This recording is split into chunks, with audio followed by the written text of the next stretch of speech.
Hello, my leather craftsman friends. You have been playing and experimenting with leather quite a while now, and you have mastered the crafting skill to a certain extent. You can make pretty complicated stuff, and you're thinking if you should start getting into the business side of things.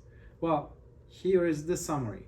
Don't get into the business side of leathercraft if you don't want to deal with accounting, if you don't want to deal with marketing, if you don't want to deal with customer service, returns, packing, shipping, and maybe after a while, hiring and managing a team of artisans or people within your organization.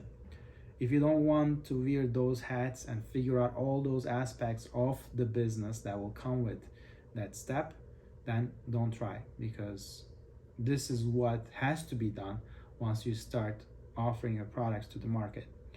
But if you're comfortable and if you want to take that challenge on top of your craftsman hat, you're going to be the accountant at the beginning, you're going to be the photographer, you're going to be the person who makes the listings, then you're going to be the person who's going to do the customer service on the websites you're selling, you're going to be the person who is packing it securely, shipping it timely, answering all the reviews, feedbacks, returns, accepting the returns, processing refunds, and then go back around, deal with IRS and do your taxes and manage your bank accounts, payments, bills.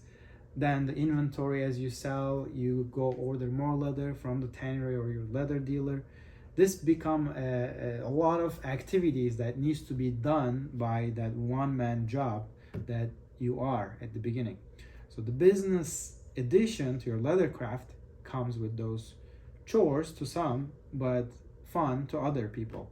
If you think it's going to be a good challenge to take on, you're confident that you can learn how to do all those stuff, and slowly as your business grows, hopefully you sell more and you hire a team, you manage them, you delegate some of those tasks to people who actually know better than you how to do those certain specific activities, then this might be much more fun than only crafting leather.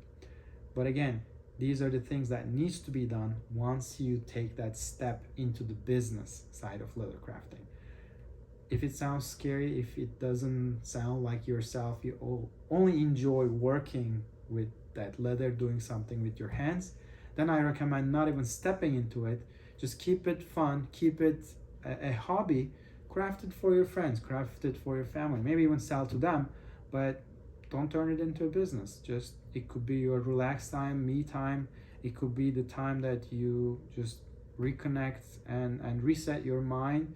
It could be your flow state time because you enjoy to work with this material. Nothing wrong with it. Just go for it. Keep it that way. At least don't create a bunch of headaches to yourself while you were having fun with this craft at the beginning, and now you have to deal with all the stuff that you don't really enjoy. So leather crafting, when it turns to a business, comes with those things. I just want to make you aware, and it's your choice. Either way, it could be fun or a chore, and you make your best decision and make your contribution to the leather world. Hopefully this was helpful to give you a little bit perspective on the business side of leathercraft and help you in your leather crafting journey. Please don't forget to subscribe to my channel and hit that bell button so you get notified every time we create new content. Thank you.